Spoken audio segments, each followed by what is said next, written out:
Bismillahirrahmanirrahim. Assalamualaikum warahmatullahi wabarakatuh. Dari Kristianto TMT juga merupakan eh, Dekan Fakultas Teknik Sipil UJY, juga dosen program Teknik Sipil UJY. Pendidikan formal beliau S1 sampai S3 yaitu di Universitas Gadjah Mada Yogyakarta. Beliau akan membawakan materi pengembangan keprofesian berkelanjutan kepada yang terhormat Bapak Dr. Heri Kristianto, STMT. Waktu dan tempat kami persilahkan. Baik, terima kasih waktunya. Assalamualaikum warahmatullahi wabarakatuh. Waalaikumsalam warahmatullahi wabarakatuh. Kita akan menindaklanjuti dari diskusi tadi yang sangat menarik dari Pak dan terhubung juga dengan profesi menjaga profesionalisme. Ya.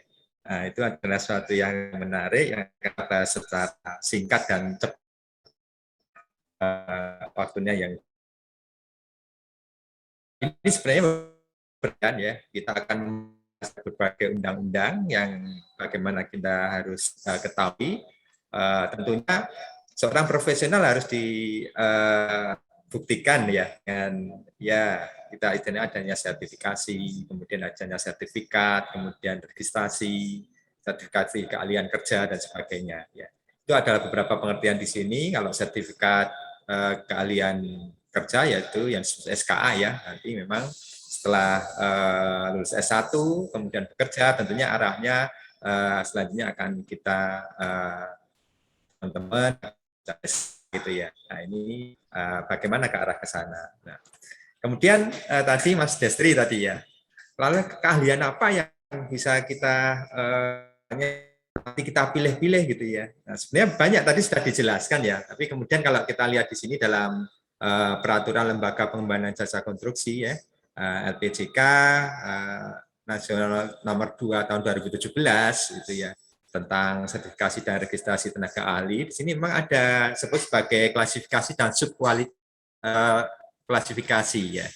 Jadi sebenarnya ada lima yaitu ada tentu ada arsitektur, sipil, mechanical, electrical, kemudian tentang lingkungan, ya, kemudian manajemen. Ya. Yang terkait dengan kita adalah sipil dan manajemen pelaksanaan. Jadi tentu kita bisa milih di sini. Jadi ini menjadi ahli teknik bangunan gedung, misalnya ada kode-kodenya ya, 201 atau ahli teknik jalan, mungkin ada yang senang mau fokus ke jembatan, keselamatan jalan, terowongan, landasan terbang dan sebagainya ya. Atau manajemen tadi sudah disebutkan Pak Mas Suraji juga sangat ahli K3 tadi ya, K3 konstruksi gitu ya.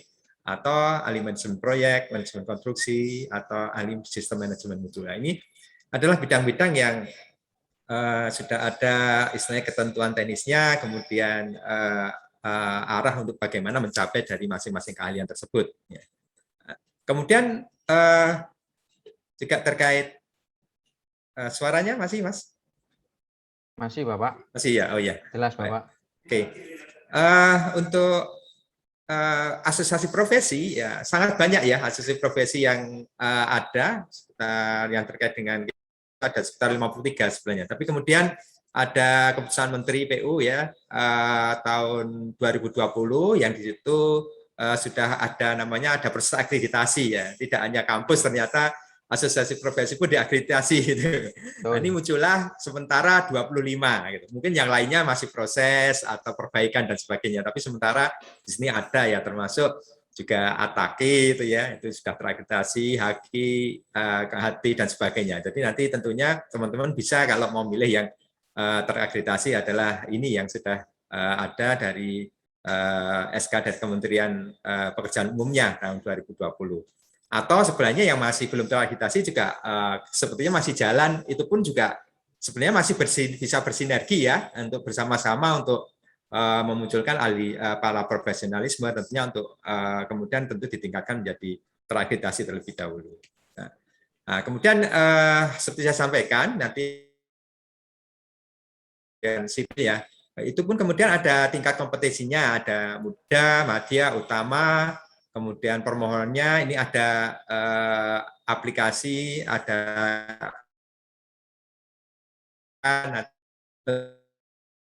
di sini disebutkan sebagai formulir penilaian mandiri F2 ya, atau kadang disebut sebagai F9 atau gitu ya, itu beberapa sebutan. Nah, kemudian persyaratan, nah ini mau dapat untuk jenjang muda itu setelah lulus 3 tahun ya dari D3 atau 1 tahun untuk D1 lebih ya, ini tahun untuk D3 dan seterusnya sampai utama ini ya. Ini ada syarat-syarat yang tersendiri antara muda, madya, dan utama. Tapi memang ada ketentuan di sini. Ada tambahan ketentuan bahwa khusus untuk SKA yang muda itu bisa juga digantikan dengan pelatihan. Nah ini yang sudah juga dilaksanakan oleh kampus kita. Jadi kita sudah ada kerjasama mulai tahun 2020 itu dengan Balai Jasa Konstruksi Wilayah 4 Surabaya. Itu mengadakan pelatihan untuk para fresh graduate dan juga yang sudah hampir lulus itu boleh ikut. Jadi sini ada pelatihan, nanti akan mendapat sertifikat pelatihan jarak jauh. Nah ini kebetulan kemarin karena prosesnya daring ya, ini contohnya. Ini teman kita ya, ini kemudian dapat sertifikat pelatihan, akhirnya boleh untuk mengikuti ujian SKA ini untuk sertifikasi keahlian, dan apabila lulus maka langsung akan mendapat SKA muda dan juga berlaku selama 3 tahun. Dan ini sudah dilakukan oleh kampus kita kerjasama dengan Balai Jasa Konstruksi. Nah, ini yang tadi saya sebut sebagai penilaian mandiri. Di sini kita bisa melihat nanti masing-masing ya, adik-adik, teman-teman bisa melihat apa saja yang menjadi suatu yang kita harus kompeten tentang hal itu. Nah, itu ada ini ketentuannya. Ya, misalnya ini sebagai ahli teknik bangunan gedung yang tadinya kodenya 201 untuk muda. Nah, itu harus apa saja? Nah, ini harus menerapkan sistem manajemen mutu, tadi sistem manajemen untuk keselamatan, kesehatan kerja, ya kemudian harus mengumpulkan data geoteknik, itu harus paham ya, data parameter tanah, atas, bawah, dan seterusnya. Nah, ini adalah item-item yang harus dikuasai untuk kemudian bisa mendapatkan sertifikat. Ada bangunan gedung, ya ini set ya. Kemudian melakukan persiapan pelaksanaan konstruksi, melaksanakan perjalanan konstruksi, ya, juga sampai membuat laporan-laporan. Setelah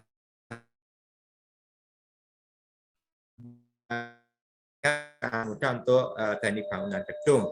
Untuk yang lain sama, untuk jalan, kemudian manajemen konstruksi itu ada penilaian mandiri, atau sebenarnya ini adalah pengetahuan kita bahwa itu yang harus kita kuasai apabila kita menjadi seorang profesional muda. Nah, kalau ini adalah langkah-langkahnya ya, langkah-langkah bagaimana nanti kita akan mengajukan ya sebagai tenaga ahli, nanti masuk ke profesi, ya kemudian badan pelaksana, kemudian asesmen, ya kemudian ya. Ini 2021 sudah akan menjadi oleh BNSW ya, itu akan berjalan di sana. Nah, kemudian kalau untuk perpanjangan nanti ada namanya PPKB-nya. Ya, ini adalah untuk program pengembangan keprofesional berkelanjutan. Jadi apa saja yang harus kita penuhi agar kita bisa memperpanjang ya. Jadi waktunya kalau pakai aturan yang 2017 itu masa berlaku SKA yang 3 tahun ya. Ternyata sekarang aturan terbaru 2021 ada lagi gitu ya. Bisa berlaku selama 5 tahun. Nah, itu apa saja yang harus kita penuhi di sini. Inilah sebenarnya yang harus kita lakukan agar kita bisa menjaga profesionalisme. Ternyata di situ ada item-item yang diatur ya. Sama seperti dosen ternyata gitu ya. Dosen nanti juga ada beberapa hal yang harus dilakukan untuk dia bisa menjaga laporan menjadi seorang profesional. Ini juga demikian untuk personal kita sebagai sarjana teknik sipil itu juga akan dituntut untuk melakukan banyak hal di sini. Ya. Nah, tujuannya apa? Yaitu untuk menjaga terjaminnya pelayanan penyelenggara usaha jasa yang bermutu ya tentunya, untuk menghindari praktek-praktek yang tadi disebutkan ya, tidak berkualitas. Tadi sudah dijelaskan banyak oleh Pak Ahmad Suraji ya, banyak sekali kecelakaan di sana di dalam proses konstruksi, yaitu karena kurangnya kualitas atau tidak etis. Kemudian juga mendorong agar kita belajar mandiri, ya, tentu juga menyesuaikan perubahan teknologi yang ada, yang juga melindungi hasil konstruksi kita. Nah, penyelenggaranya tadi sudah kita sampaikan, kalau dari LPJK nanti akan ada perubahan. Pesertanya ya semua pemegang SKA, ya, baik itu bidang arsitektur, sipil, mechanical, electrical, tata lingkungan maupun manajemen pelaksanaan. Oke, ini maaf nih biar cepat aja karena waktunya sudah terbatas. Nah, sekarang kita lihat di sini, ya. Kita lihat di sini ada dua hal yang mau saya bandingkan. Jadi ada peraturan Lembaga Jasa Konstruksi ini nomor 7 tahun 2017 itu tentang program pengembangan keprofesional berkelanjutan nih untuk tenaga ahli, dan juga ini yang terbaru dari Peraturan Menteri Pekerjaan Umum Perumahan Rakyat ini, ya, nomor 12 tahun 2021 tentang pelaksanaan pengembangan keprofesian berkelanjutan. Nah, ini adalah dua hal yang saling terkait. Kita lihat di sini, ya, mungkin agak kecil-kecil ini, ya. Apa saja yang bisa kita lakukan di sini? Ini bisa untuk menjaga keprofesional. Tadi kita sudah tahu apa yang mau kita pilih, ya. Mau kita pilih menjadi seorang tenaga profesi, kemudian pilih di bidang apa, tadi bidangnya sudah tahu, prosesnya sudah ada, kemudian apa saja yang harus kita siapkan agar itu keprofesional itu bisa terjaga. Nah, diantaranya tentunya bisa dengan strata pendidikan lebih lanjut, ya, tadi tidak hanya S1, tentu bisa S2, S3 dan sebagainya. Itu ada nilainya, ya. Nah, nilai-nilai nanti akan kita kumpulkan, ya, selama 3 tahun, ya. Kalau yang lama itu harus mempunyai nilai tertentu, ya, sejumlah tertentu, sehingga kita bisa mempertahankan untuk perpanjangan, ya. Nanti muda bisa naik ke madya maupun ke utama. Kemudian juga ada pendidikan singkat. Nah, ini kita terus juga kecuali bekerja, mungkin ada yang bekerja di lapangan sebagai kontraktor maupun sebagai konsultan, atau mungkin ada sebagai perencana, ataupun juga sebagai ASN, ya, di PU maupun yang lainnya. Itu tentunya harus selalu mengikuti perkembangan zaman, ya, dengan atau perkembangan teknologi, dengan mengikuti ini diantaranya adalah kursus-kursus itu, ya. Nanti juga akan dihitung nilainya, berapa jam pelajaran, nanti di situ ada poin-poin yang bisa untuk menjadi tabungan di dalam istilahnya untuk perpanjangan berikutnya. Kemudian juga ada pelatihan kerja formal di sini, ya.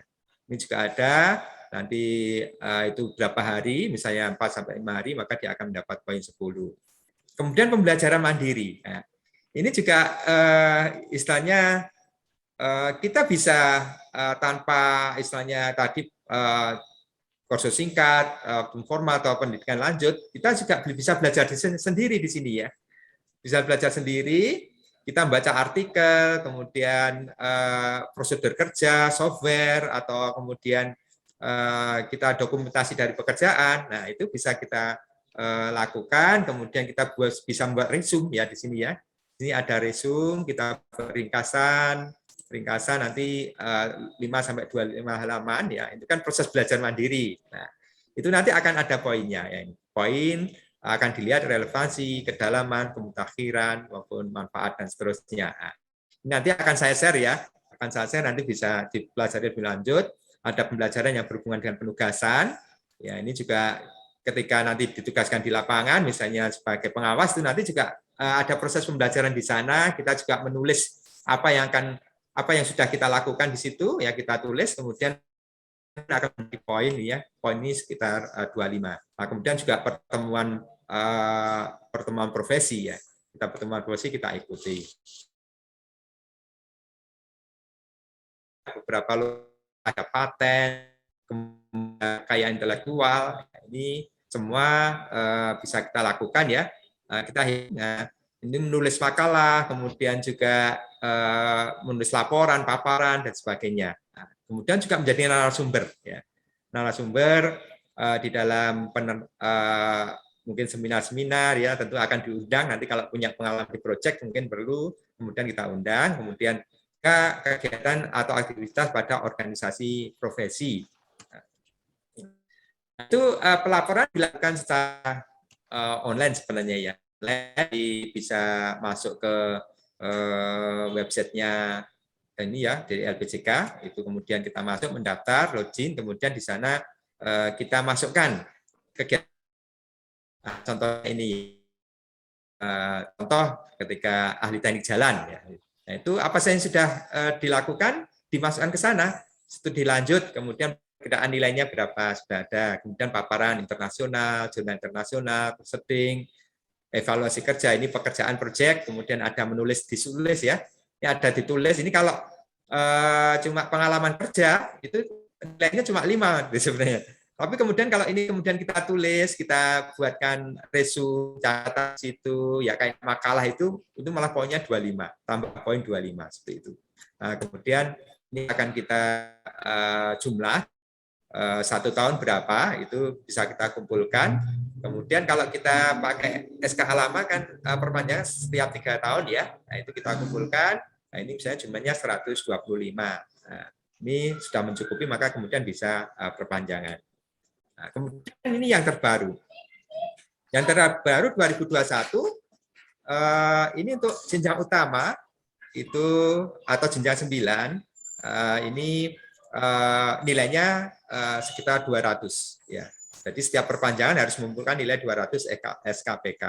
Kalau madya 150, muda 100. Ini masa berlaku SKA adalah 5 tahun. Nah, ini jadi kalau kita lihat per tahunnya berarti kalau muda tadi mengumpulkan nilai sekitar 20 gitu ya. Kalau madya ya 30, kalau utama 40 per tahunnya. Nanti dikalikan 5 ya. Itu adalah poin-poinnya bisa kita kumpulkan. Intinya bukan poinnya, tapi adalah tadi pengetahuan, explore, kemudian pengalaman kerja yang kemudian menjadi istilahnya untuk menjaga keprofesional kita tadi. Kemudian untuk jenis PKB-nya itu ada yang terverifikasi, ada yang tidak terverifikasi. Yang terverifikasi itu yang sudah terdaftar terlebih dahulu. Jadi kalau ada seminar tapi sudah terdaftar di sana di LPJK, itu begitu kita masukkan di sana sudah ada poinnya, gitu ya, sudah ada. Kalau belum ya belum terverifikasi, tapi nanti juga ada poin tersendiri. Kemudian juga ada unsur namanya utama dan penunjang. Ini adalah proses penilaiannya. Nah, kemudian kalau poin-poinnya sebenarnya hampir sama ya dari yang 2017 maupun yang 2021. Ini ada pendidikan serata lanjut tadi ya, SKPK ada 30, kemudian pendidikan singkat ini dari 5 sampai 20 SKPK. Kemudian juga ada pelatihan kerja formal, pembelajar mandiri masih sama. Ini pembelajaran mandiri juga maksimal bisa sampai 25 poinnya. Kemudian juga pembelajaran terkait pertemuan profesi di sini poinnya bisa 5 dengan membuat berkas yang harus dilengkapi apa, kemudian bobotnya seperti apa di sini. Kemudian partisipasi dalam kepanitiaan ya, panitia seminar gitu ya, kegiatan-kegiatan untuk keilmuan itu juga ada poinnya ya, baik sebagai tim perumus maupun sebagai kepanitiaan sebagai ketua bidang ataupun anggota. Nah, ini kemudian ada mengikuti lomba-lomba sayembara, kemudian ada paparan, laporan teknis internal, paparan dalam pertemuan teknis. Jadi semua yang kita lakukan itu kita inventarisir, ya kita inventarisir, kemudian kita juga harus rajin mengikuti tadi berbagai kegiatan untuk meningkatkan pemahaman kita, dan juga kita praktek-praktek di lapangan tadi itu juga kita dokumentasikan semua. Nah, kemudian juga ini ada hak paten ya, kemudian hak kekayaan intelektual, kemudian masih perlu juga nanti kita menulis makalah ya, tidak hanya di kuliah saja, kemudian juga penulisan makalah untuk jurnal maupun untuk pertemuan profesi. Ya, ini poin-poinnya sudah ada, jadi ada tingkat nasional, kemudian internasional, ada yang di review ataupun tidak di review. Oke, kemudian ada penulisan ya. Ini juga ternyata tidak hanya dosen ya, jadi memang kita sebagai profesional nanti kalau di lapangan juga masih perlu di sini ada yang nulis buku atau modul itu juga bisa. Kemudian juga sebagai pengajar ya ini juga ada nilai untuk SKPK-nya adalah 7. Nah, ini juga ada bentuk lain untuk arsitek ya, ini biasanya untuk arsitek. Kemudian ini ada kegiatan penunjangnya Ini sebagai narasumber, kemudian sebagai pengurus organisasi, itu ada 5, ya poin 5 tiap pengurusan. Kemudian untuk aturan yang terbaru, ada namanya bobot, ini bedanya. Ada bobot, jadi nilai tadi, nilai SKPK tadi, itu nanti akan dikalikan bobot. Ya. Bobotnya ini adalah terkait dari jenisnya, sifat, metode, maupun tingkat. Nah, ini ada dibagi dari 3 ini. Jenis ada terverifikasi maupun tidak terverifikasi. Jadi kalau kita lihat sini, misalnya pendidikan singkat, kalau terverifikasi dia nanti pengalinya 1. Kalau tidak, ini nanti ada 0,8 atau 0,25. Sifatnya umum atau khusus, ya ini ada pengalinya. Kemudian metodenya baik luring, daring berbeda. Kalau luring pengalinya 1, nanti daring pengalinya 0,8. Tingkatnya ada nasional, internasional, dalam negeri, ya internasional tapi dilakukan dalam negeri, ini internasional, dan ini memang itu berbeda. Jadi dari tadi semua item unsur kegiatan PKB kemudian akan diberikan bobot untuk tiap jenis, sifat, metode maupun tingkat. Nah itu ini juga tadi ya, semuanya nanti bisa sambil kita pelajari nanti ya, kita pelajari. Jadi setiap item-itemnya ada unsur pengalinya. Nah ini ada aturan terbaru. Ini contohnya juga sebagai narasumber juga demikian, terverifikasi 1, tidak terverifikasi tidak 0,8, kemudian sifat umum, khusus ini 0,8, 1, luring 1, 0,8, dan seterusnya. Nanti kalau internasional ini 3. Kemudian seperti apa? Nah ini contoh, ada contohnya itu di peraturan itu sudah ada di sini contohnya. Contohnya salah satu aja, ini misalnya ini adalah kegiatan untuk dari jenisnya terverifikasi, sifatnya umum, metode tingkat nasional. Kalau nilai dasarnya kan 10 tadi, nilai dasar untuk pelatihan muda. Kemudian kita lihat bobotnya sini. Kalau jenisnya, lihat dari jenisnya kegiatan terverifikasi, jadi 1 ya pengalinya. Sifatnya umum, berarti di sini daring 0,8, tingkatnya nasional 1. Jadi ini dikalikan dulu. 1 kali 0,8 kali 0,8 kali 1 kalikan 20, ketemu 12,8. Ini angka kreditnya gitu. Kalau ini tadi yang pertemuan profesi itu nilai dasar SKPK-nya 5 sebenarnya. Lihat jenisnya misalnya khusus ini ya, dilakukan secara luring, kemudian tingkatnya metode luring, kemudian tingkatnya internasional dalam negeri, dikalikan ini 1 kali 1 kali 1 kali 2 kan 2 gitu ya, ini ya untuk bobotnya.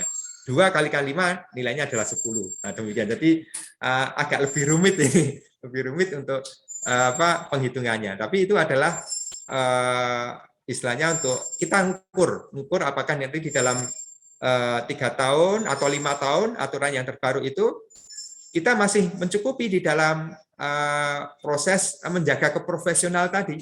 Gitu ya. Dalam artian sebenarnya dalam produknya kan perpanjangan SKA gitu ya sebenarnya. Tapi sebenarnya dalam kedalaman maksudnya itu adalah kita menjaga profesional tadi. Ya. Jadi dengan praktek kita di lapangan, kemudian juga praktek kita belajar, memperdalam ilmu, menambah ilmu, kemudian kita juga praktek kita menulis, ya, menyebarkan pengetahuan, kemudian kita mengikuti pertemuan-temuan, seminar dan sebagainya. Itu adalah dalam rangka menahan pemahaman, menambah pengetahuan, gitu ya, agar kita bisa tadi menjaga istilahnya keprofesionalan kita, gitu ya. Gitu. Jadi itu tadi bagaimana kita memilih, kemudian bagaimana kita menjaganya. Demikian jadi secara singkat Mas Bima saya sampaikan, ini nanti saya share. Intinya kata kunci sebenarnya adalah pertama tadi silakan kalau mau memilih apa ya bidangnya, itu aturan terbaru itu bisa 5 Mas Bima, itu ternyata bisa 5 SKA ya. Jadi 5 bidang itu bisa dipilih. Jadi kemampuannya diukur gitu. Jadi 3 bidang itu sebidang, teknik sipil tadi ya. 2 bisa di manajemen. Jadi bisa punya 5 itu. Pak Nur mungkin punya 5 gitu. Nah, gitu ya. Bisa punya 5 dan itu bagaimana itu bisa pertahankan untuk kemudian keberlanjutan dari keprofesional. Waktu saya kembalikan ke Mas Bima. Matur nuwun Pak Heri atas penjelasannya mengenai pengembangan keprofesian berkelanjutan yang dimana memang mau tidak mau juga tidak suka ke depan karena saya kemarin juga sempat mengikuti sekilas materi yang disampaikan dari Kementerian PU bahwa PKB ini merupakan salah satu yang disyaratkan atau wajib dalam proses perpanjangan sertifikat keahlian untuk setiap tenaga ahli atau tenaga kerja. Nah, saya juga perlu sedikit menambahkan, Pak Heri, mohon izin.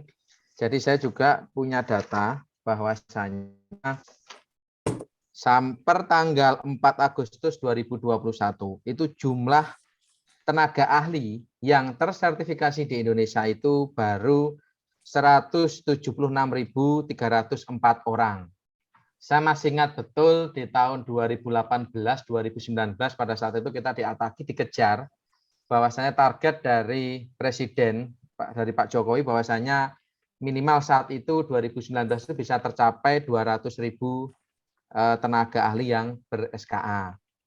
Nah, namun kalau kita lihat jumlah SKA-nya memang melebihi. Kalau jumlah SKA-nya itu ada 273.368 SKA per 4 Agustus 2021 yang lalu. Itu mungkin seperti yang tadi Pak Eri sampaikan bahwasanya mungkin satu orang ada yang memiliki 1, 2, 3 bahkan mungkin 5 SKA itu dimungkinkan sepanjang memang sesuai dengan dasar keilmuannya. Jadi mungkin kalau sipil kemudian mengambil elektro itu nggak bisa, atau juga sebaliknya lulusan dari elektro mengambil sipil atau arsitek juga tidak bisa. Jadi memang ada disiplin ilmu kalau secara administratif, secara aturan yang memang harus kita ikuti. Itu tambahannya aja Pak Heri supaya menjadi pengetahuan bersama. Jadi untuk rekan-rekan sekalian bahwasanya peluang ke depan memang salah satu syarat untuk bekerja di jasa konstruksi itu harus memiliki sertifikat. Itu sebagaimana amanah dari Undang-Undang Nomor 2 tahun Undang-Undang Nomor 2 tahun 2017 yang dirubah dalam Undang-Undang Cipta Kerja Nomor 11 tahun 2020 di mana bahwasanya setiap orang yang bekerja di jasa konstruksi harus memiliki sertifikasi untuk penilaian atau tolak ukur kompetensinya, dan juga badan usaha yang mempekerjakan orang itu juga harus memiliki kewajiban untuk mensertifikasi para tenaga kerja. Nanti memang sih fakta yang ada sekarang Bapak itu juga lemahnya pengawasan monefnya juga, artinya banyak kita jumpai para pelaku jasa konstruksi banyak yang belum memiliki sertifikat baik keahlian maupun keterampilan. Namun juga itu bisa kita pahami Bapak, kalau mungkin kita bicara tataran level keahlian mungkin mudah untuk melakukan sertifikasi. Tapi kalau kita bicara tataran level sertifikat keterampilan atau kalau yang kemarin kita bilang SKT itu memang agak susah. Bayangkan kita dalam satu proyek aja punya 60 pekerja, masing-masing harus kita fasilitasi untuk SKT, saya rasa perusahaan mungkin akan teriak-teriak Bapak. Tapi saya melihat kebetulan kami juga Ataki DIY kemarin setiap tahun kami diberi porsi oleh Balai Jasa Konstruksi Daerah untuk memfasilitasi pelaksanaan sertifikasi gratis Bapak. Jadi mungkin nanti ada PI, ada ada Indo dan sebagainya itu setiap tahun dari PU yang berapa ratus unit. Jadi betul Bapak, untuk sertifikasi tidak lagi tadi kalau Bapak menyampaikan nanti masih ada USTK ya Pak. Jadi ke depan itu sertifikasi dilakukan oleh LSP, Lembaga Sertifikasi Profesi, yang memang keluarannya oleh asosiasi profesi yang terakreditasi yang Bapak sampaikan tadi ada sekitar 25 asosiasi yang terakreditasi, ya nanti masing-masing kemudian membuat LSP yang saat ini sudah ada beberapa, saya lupa Pak nama-namanya, itu sudah ada beberapa yang ter-LSP, namun memang perlu kami sampaikan juga saat ini proses untuk jalan LSP juga belum berjalan maksimal karena ini mungkin nanti per 15 November kalau saya nggak salah, mungkin nanti Pak Ahmad Suraji bisa menambahkan, jadi per 15 Desember nanti akan ada down sistem di mana ada peralihan dari kemarin LPJK nanti ke LSP. Dan juga perlu saya sampaikan sedikit informasi, baik nanti badan usaha juga sama Bapak, jadi ke depan nanti semua sistem sertifikasi akan berbasiskan OSS. Tapi untuk LSP saya detailnya juga belum sampai ke sana karena kemarin saya sendiri baru fokus untuk di LSPU-nya Gapeknas. Mungkin itu dan apakah saya kepada para peserta barangkali ada yang mau bertanya bisa kita buka dulu ya Pak Heri ya menit ya Pak ya. Kesempatan barangkali ada yang bertanya bisa resen atau mengirimkan chattingnya di kolom chat kita dalam 5 menit monggo. Mungkin tadi Mas Destrianto barangkali mau menambahi pertanyaannya lagi karena tadi sudah ada penjelasan atau mungkin Pak Slamet Widodo ini senior kita yang di Kaltara barangkali mau bertanya atau menyampaikan apa Pak mengenai seminar pada siang hari ini. Jadi barangkali ke depan juga UCY punya program mungkin bisa per semester atau mungkin per 3 bulan mengadakan seminar-seminar semacam ini sehingga para mahasiswa juga punya Pak ruang untuk kemudian membuka pengalaman di luar dari sistem pembelajaran. Mungkin Pak Slamet mau menyampaikan? Ya, makasih. Assalamualaikum warahmatullahi wabarakatuh. Waalaikumsalam warahmatullahi wabarakatuh. Ya, saya langsung aja Pak, karena ya apa yang kita alami sebagai penyedia jasa ini saat ini adalah masalah SKA. Kita tahu semua pelaku jasa konstruksi itu mengurus SKA hari ini panjang durasinya. Jadi untuk mendapatkan dalam mengurus SK ini waktunya terlalu lama, paling cepat atau 3 bulan. Saya lebih condong ya Pak Profesor siapa tadi itu yang dari Padang, Pak Muraji. Ahmad Suraji. Pak Suraji. Jadi sebaiknya SKA ini bisa juga melalui kampus. Biarlah kampus kampus yang bisa mencas ke kementerian.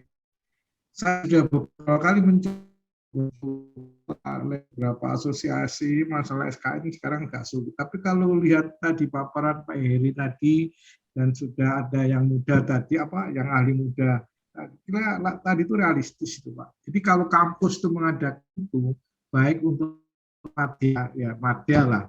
Saya kira bagus sekali Pak. Jadi tidak hanya alumni saja bisa menggunakan, ada fasilitas, mungkin dari luar juga bisa. Itu manfaatnya luar biasa Pak. Ya, luar biasa. Soalnya begini, di mana-mana kita saat ini kalau kita mulai skala lama, tapi saya setuju, bisa juga jangan dulu kita kalau skala muda. Saya kira program-program yang dikembangkan seperti yang dipaparkan Pak Heri tadi luar biasa Pak itu, dan itu bisa artinya bisa ditempuh, bisa dilaksanakan baik kita yang membutuhkan maupun kampus. Mungkin kita kan ada kesulitan sekarang LPJK ini Pak. Kalau kita menguruskan mandeknya di LPJK ya Pak Pak moderator ya, kita merasakan saya tuh ngurus setahun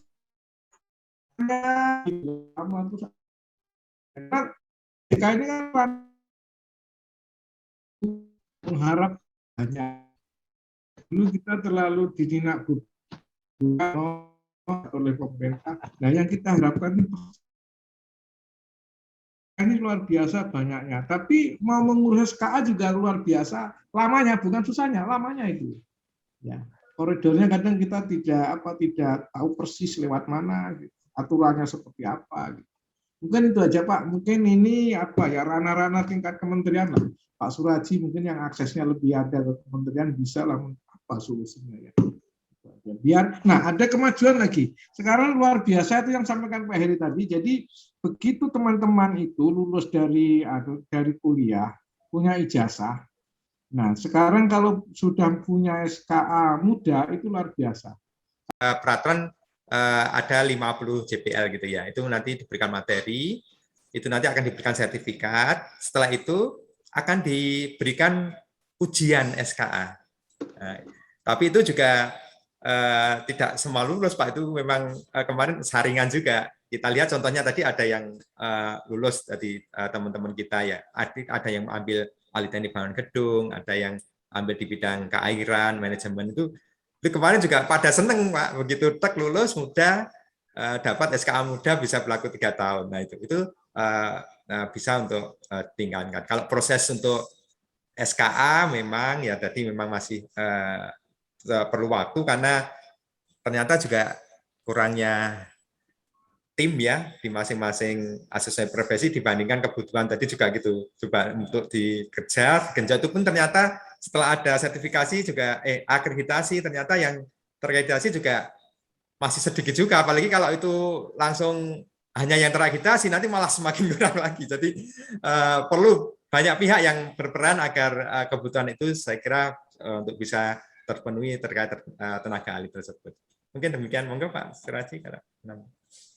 Oke, nuwun sewu. Saya kira saran Pak Slamet Widodo itu sangat realistis ya.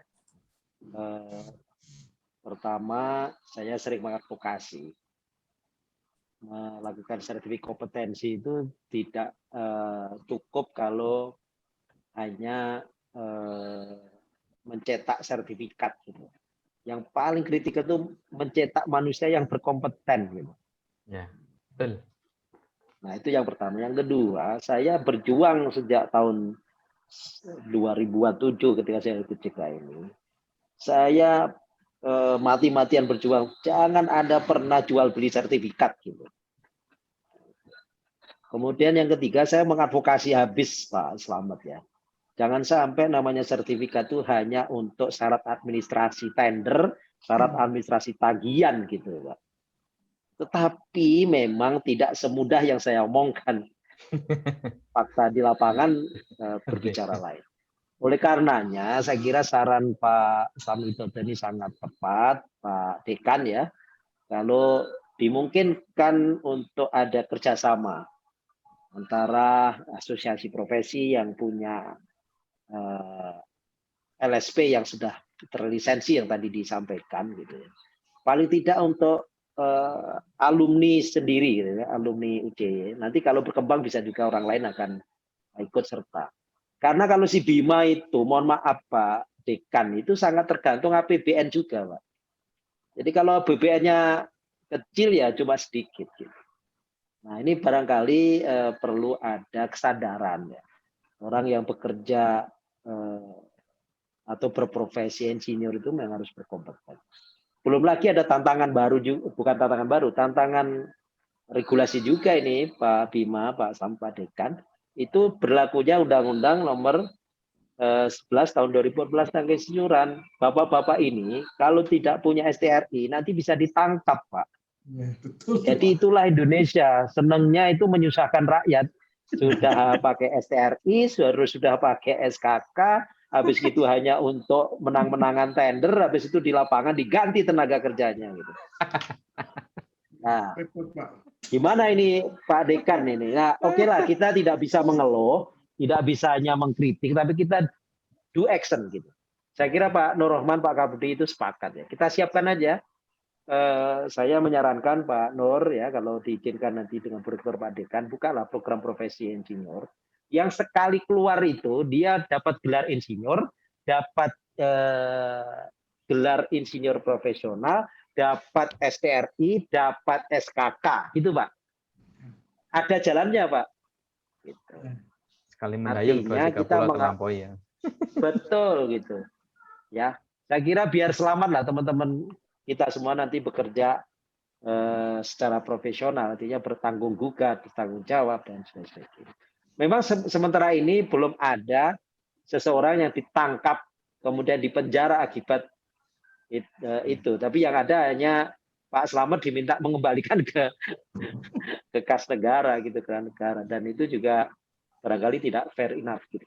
Nah, fenomena yang berikutnya Pak, saya mengalami sendiri ya karena sering ke lapangan ditugaskan dengan tugas. Ada yang certified tapi tidak qualified, ada yang qualified tidak certified. Betul. Nah, itu. Makanya saya di Komite Advokasi PII, Pak, saya minta ada kebijakan sudahlah. Semuanya diberi STRI. Dah. Gitu kan. Dari situ nanti ketahuan mana yang perlu di training, mana yang perlu sekolah, mana yang perlu di on the job training dan sebagainya. Karena problem kita tadi angka-angka 100 sekian ribu dan sebagainya itu seringnya sulit untuk dibuat perencanaan. Saya kira ini waktu timing OCY untuk ikut berkontribusi secara konkret begitu ya, untuk mendesain program-program sertifikasi. Saya kira juga bisa kerjasama dengan HAKI, bisa kerjasama juga dengan PII, kerjasama dengan ATAKI atau yang lain-lain sesuai dengan interest dan minat kebijakan di UCY juga. Nanti saya kira Pak Slamet bisa membantu banyak. Mas Bima juga bisa membantu banyak. Semangat ya Pak, kita semangat. Harapannya tahun depan nanti sudah bisa dirancang kegiatan-kegiatan untuk mohon izin Pak Dekan ya. Jadi teman-teman itu lulus besok di wisuda itu dapat 2 berkas. Satu adalah ijazah, yang kedua adalah sertifikat kompetensi pendamping ijazah. Saran saya itu. Terima kasih. Iya. Makasih Pak.